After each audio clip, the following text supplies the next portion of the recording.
Et si on vous disait que le premier enregistrement de voix au monde datait seulement de 1860 ? Le 25 mars 1857, le typographe et savant français Édouard Scott de Martinville dépose un brevet pour une invention majeure pour le son, le phonautographe. Majeur, certes, mais quelque peu compliqué. L'appareil permettait de retranscrire, donc d'enregistrer, les ondes sonores amplifiées par un cornet et transmises sur un rouleau de papier enduit de noir de fumée, mais ne permettait pas, à la différence, de les reproduire. À titre indicatif, en 2008, des chercheurs du laboratoire national de Lawrence Berkeley sont parvenus, grâce à nos technologies plus récentes, à lire le plus vieil enregistrement connu de nos jours, à savoir celui de Martinville chantant au clair de la lune.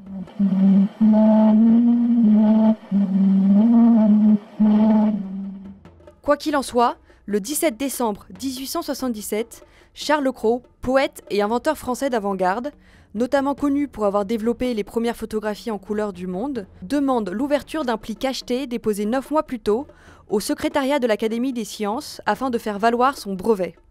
Ce pli contenait la description d'un procédé d'enregistrement et de reproduction des phénomènes perçus par l'ouïe. C'était l'invention du paléophone, signifiant voix du passé. Malheureusement pour lui, 2 jours plus tôt, le 6 décembre 1877, Thomas Edison enregistrait sa voix récitant « Mary had a little lamb » grâce à une invention similaire appelée le phonographe.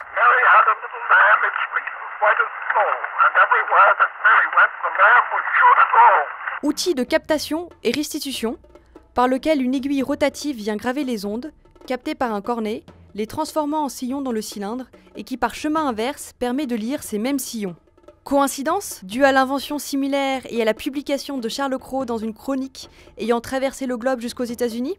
Quoi qu'il en soit, Cros revendiquera la paternité de l'invention, mais ses objections seront qualifiées d'indécentes. Le 19 février 1878, le brevet du phonographe sera attribué à Edison par le Bureau des brevets de Washington.